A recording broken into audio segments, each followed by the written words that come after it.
Traditionally, there is a stigma about mental health. People still have the fear of being seen as weak or sick, especially for the older generations. It is just the ratios of counselors to students is not actually something that is sustainable. You may have one counselor for hundreds of students, and how are you going to meet the needs of students at that level? Taiwan is a land of trauma. This trauma is spiritual, this trauma is collective, and we never address that. Hello and welcome to Connected. I'm Tomasz Koper, sitting in for Divya Gopalan. Access to professional mental health care has improved in recent years, but not everyone benefits from it the same way. And it's not only about the cost and availability. A lot of mental health revolves around people like me, white, middle-class men. And what works for me won't always work for you. That's why experts and practitioners are increasingly calling for decolonizing therapy and counseling and making them work for different communities, each with their unique cultures, ways of thinking, and challenges. And to show us why and how are two professionals at the forefront of this effort. From Taipei, we're joined by Yvonne Cho, a bilingual therapist and the founder of Taiwan Multicultural Counseling Association. And from Pennsylvania, we welcome Lois Ridley, a licensed professional counselor who is also working at Wilkes University. Welcome both to the show. Thank you for giving us your time. Yvonne, I want to start with you. When you talk about decolonizing therapy, what do you mean by that? Right. We know psychotherapy was originally developed in the West. Currently, the Taiwan training model is mainly based on the US model and the European model, which has significantly contributed to the establishment of the counseling field in Taiwan. However, Taiwan has a very diverse demographic. It has become a very multicultural society in recent years. We have 4 major ethnicities. We also have a lot of Southeast Asian new immigrants as well as expats in Taiwan. And these are all our potential clients or current clients. So let me give an example that the Western concept of therapy is by expressing emotion and getting validated to feel better. This might be a very foreign concept for a lot of Taiwanese clients. And also, Taiwan is a very doing culture.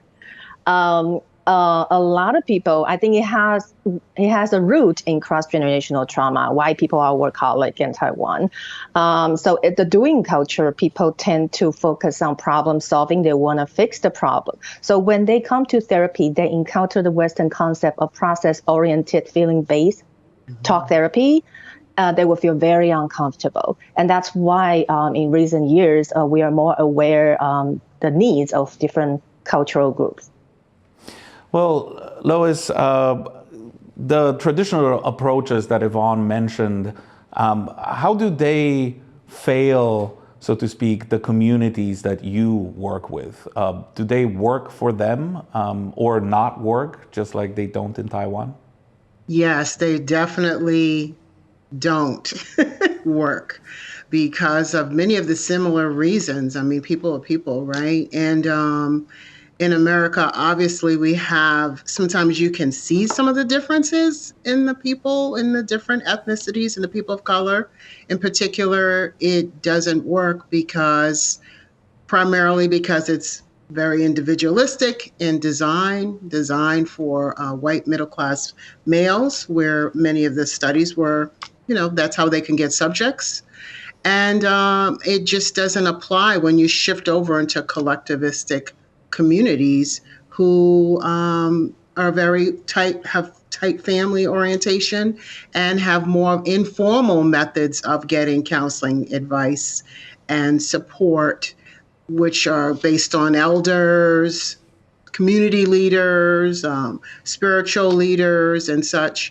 So it really doesn't work when we pathologize those natural practices that have worked for generations for individuals of color. And particularly in institutions, it doesn't work. The systems actually simultaneously oppress many people of color. And so when you get that mixed together, it just doesn't work. Well, Yvonne, when it doesn't work here in Taiwan, what happens then? What are some of the negative outcomes that we're seeing across society because therapy is not there to support cultural needs? So let me give an example. I used to work with the indigenous students in Eastern Taiwan, and what I noticed is that the curriculum is obviously unsuitable for them, and the children and the families, they have been through generations of systematic oppression, resulted in a lot of deep-seated trauma. And as a Han therapist, if I am not culturally sensitive and I am lacking training in addressing collective trauma, I might cause more harm than good to the student. Well, does that mean that people in Taiwan are less likely to look for help, look for support from a trained professional? Are they more likely to turn to medication instead of therapy? What are you seeing on the ground? Traditionally there is a stigma about mental health. People still have the fear of being seen as weak or sick, especially for the older generations. It still exists. Although in my private practice, the majority of my clients are between the age of 25 to 35, which means the younger generation are more open to psychotherapy. But, there are still a lot of Taiwanese people are reluctant to go to therapy. It might partially because unresolved cross-generational trauma. So for them, it's difficult for them to verbalize what happened to them, and it's difficult for them to talk about emotions. All this kind of things can be factors preventing them from seeking a coping mechanism they are not used to. Well, I want to bring in one more element that is probably related to all of this that we're discussing, and is something that highlights why this discussion is crucial for people in Taiwan. The country's suicide rates are some of the highest in the world and well above global average. What's even more alarming is that we are seeing sharp rises in the numbers of young people who choose to end their lives. Women aged 15 to 24 are now over 3 times more likely to die by suicide than they were a decade ago. So, Lois, I do want to explore what's happening in Taiwan, but before we go to that, I want to ask you, is that something that you are also seeing in the US among young people? It is. It definitely is. It's a similar trend. I mean, I was aware that in Taiwan it was high, and I thank you for bringing that up, because it's a problem everywhere. It's a problem today for the young people. The rates are going up. I was looking at the American Psychological Association. They were just recently reporting how the rates are higher and what we need to do about it. So I definitely agree. The statistic just brings tears to my eyes. I'm just being honest with you. It's just a tough issue. It is tragic. Well, coming back to Taiwan, the government here is trying to encourage seeking help through programs, some of them aimed at young people. And I know that social acceptance of therapy is improving thanks to a few high-profile TV shows and movies that featured therapy. So, Yvonne, why are so many girls not getting the help they need in time? By my experience working with young women, I realized high school age is the most challenging time for a lot of girls. Relational bullying is a very serious matter in high school. And also, besides hormone, they are going through identity formation stage, but different from the previous generations.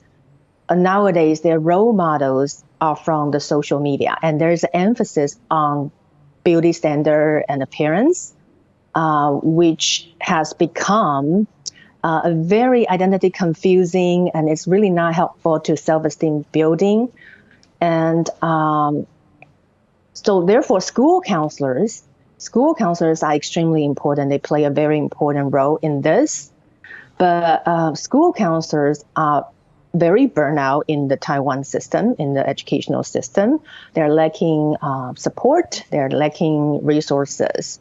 And they are burnout because the majority of their time have to do administrative work, which can affect their ability working with the students. Well, Lois, how does that compare to the U.S., especially when it comes to like taboos, burnout, the resources available to young people? Yes, I'm glad you mentioned that, Yvonne, because I, previously do have experience working in the school systems with the young people, and that burnout, in fact, led to my own moving on into higher ed because it is so intense. It is just the ratios of counselors to students is not actually something that is sustainable. You may have one counselor for hundreds of students, and how are you going to meet the needs of students at that level?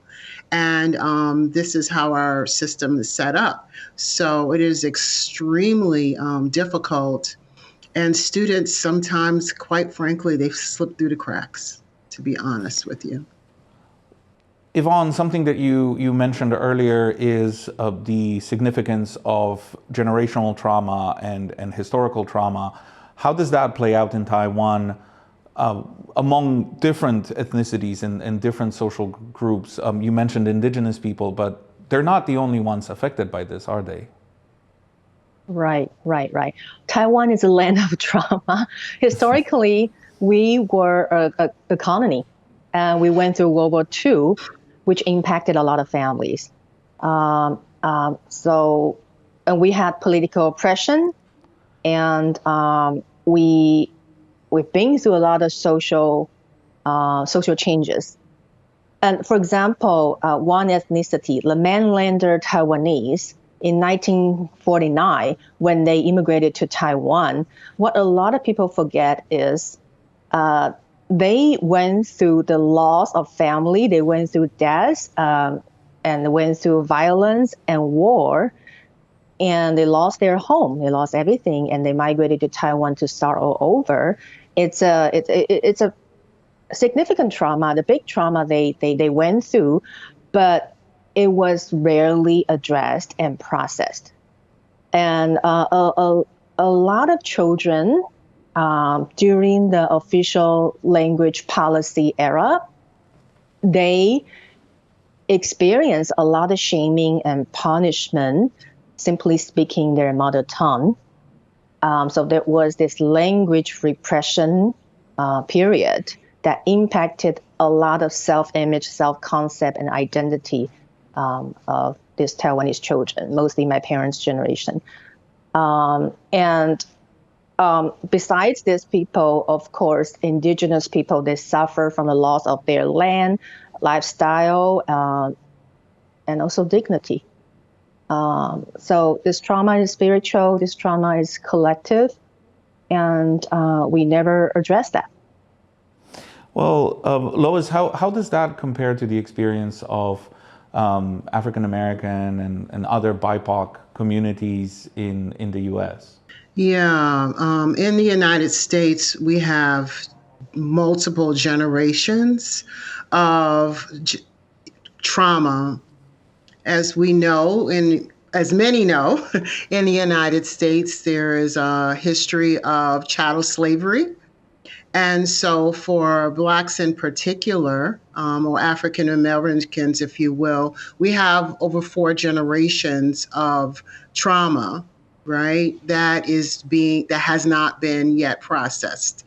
And then if you look at the indigenous individuals, populations, their generational trauma goes even further back.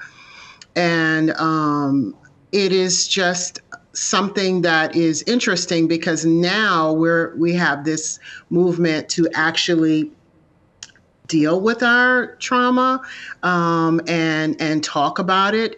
And so that's why we see this social media culture. I call it this TikTok, Instagram psychology. So the young people are now starting to, I'm just applaud the young people every chance that I get because they're actually embracing it. Is it kind of trying to find a balance now? Yes, of course. Of course. When there's a change, always there's a need for it. But there are generations of trauma here that impact our everyday life. For instance, in a school, like I've worked in schools, and in a school, you may have a young person who is a Black male who is maybe he is sad.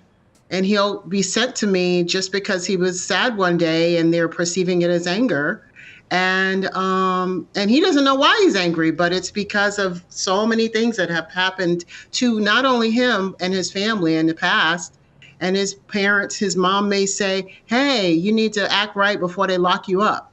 And it's a very real concern that he might have. And this happened often when I was working in schools, and to this day when I work in colleges and in private practice. Well, I'm sure a lot of people who don't have that generational trauma don't really understand what kind of effects it might have on an individual. So you mentioned anger, you mentioned sadness, but the list doesn't end there, does it? No, I'm so glad you said that because I have given talks sometimes and I'm listing, there's Janice Fisher does this trauma burst. I'm looking down because the book, I always use it for counseling. And it might be something as simple as I can't sleep, flashbacks, reoccurring thoughts. They're not going to say flashbacks. They're going to say, my mind is just always going and I just can't shut it up. I just feel so anxious. I'm always pacing. I have explosive episodes every 6 months or so because it's built in and they know they're not supposed to. And then poof, something minor happens. And then all of a sudden it's coming out. Well, Yvonne, I saw that you wanted to jump in there. I think it's totally relatable. We have very similar situations in Taiwan. For example, boys were not allowed to cry before, and the expectation on men, and what's being overlooked is male mental health. Anger was allowed for men, but sadness and fear were not allowed here. I think that's a big problem. Mm-hmm. Well, Yvonne, I want to stay with you and sort of ask about how the system here is organized. We have the national health insurance, which is an outstanding, sort of globally outstanding healthcare system, but it does not cover therapy, or in most cases it doesn't. So how does that play into the whole situation? Right. It doesn't cover therapy, although we hope it can cover therapy, that more people can get help. Unfortunately, it's not. And in fact, in many countries, national insurance don't cover therapy, not just Taiwan. I think the high scale of funding is the biggest reason. Therapy is high cost and usually takes more than one visit. It's a process. It's a long process. So as you can imagine, it's a huge funding they need. So if therapy is covered by national health insurance, we need to consider other potential obstacles and discuss that before we put into practice. For example, the quality might drop because now the practitioners might have to work longer hours. Now more people are coming in. Do we have enough staffing? Do we have enough training? to cope with the diverse population. And now what's happening again is between the age of 18 to 45, they can get 3 sessions of free therapy, which is very good because a lot of high-risk population, they can get the resources and referral they need. So we are saving a lot of lives. But at the same time, we need to consider how a therapy is a process. So how many things can be done in just 3 sessions? And after 3 sessions, what happened to them? Can they continue to get the support? And also, people who come to the 3 sessions usually don't stay. They need to do some statistic on that. But from what I know, most people don't continue. And we need to dig deeper into that why they don't stay. The effectiveness, are they really feeling it, getting the help? So I think ultimately, if people can afford therapy, I think it's okay to encourage them to pay out of pocket. What we need to fund is, the underprivileged population. They really, really need help, and there's no way they can afford it. And what's more doable is like the U.S. system, through work, through employment. They get the work insurance to cover their therapy. I think that it is more realistic for Taiwan.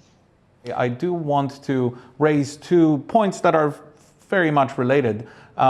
Training of future therapists and counselors, and the future of therapy and counseling in both Taiwan and the United States. So let's start with Yvonne. Are we training enough therapists, enough counselors, enough mental health professionals? And are they receiving the right training right now in Taiwan? Well, currently we have about 8,000 psychotherapists in Taiwan. It really depends how you look at it. It's enough or not. If every person in Taiwan who needs therapy wants to have a therapist, of course, is not enough. But the current job market situation is there are very limited job openings for therapists. Most of them work at colleges and private practice community mental health counseling centers. It has become very competitive for interns to get a placement. So we don't have enough job openings to place all these licensed counselors. And in terms of training, to cope with the current diverse population, we do need more culturally attuned training programs. However, unfortunately, in our graduate system right now, no schools are providing decolonization training, and very, very few have multicultural counseling training. Unlike the US, it's required by the school. I think ultimately what we need is curriculum transformation in the training program, in graduate school programs.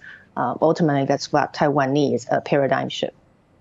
Well, Lois, what about curricula? What about placements? What about job opportunities for people who want to become counselors and therapists and help others in the United States?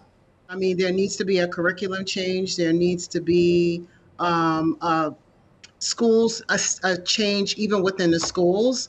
I work as a licensed professional counselor. However, if you are in the field of psychiatry, or if you're maybe trained up as a social worker, there have different governing bodies. So the rules are different for training. So whereas I have to take multicultural counseling, and but it's one course, but some of the other ways that you could become a professional counselor, they do not. So it is very uneven. And even when within my research and I'm interacting with individuals to collect data, they're saying a lot of it is very surface level. Even the professional development opportunities are very surface level, like quiz, watch video, click, check, and not very experiential and assisting a person. Because let's be honest, therapists very often they care. That's why they're doing it. and they just want the skills, but what's being offered is usually more demotivating from what I'm hearing and the data that I'm looking at than it is motivating. We are almost out of time, but I do want to end on a brighter note. What's one thing in your field that is giving you hope for 2025 and beyond and for the future? Yvonne, let's start with you. I would say young people. The students and interns that I encounter, they really get it. This multicultural society we're facing, they know it's the future skills that we need, and they are so eager to learn about this. They are willing to learn, and they do have cultural humility built in them. So working with the young people really brings me hope. And Lois? Yeah, I agree with that. And I'm going to add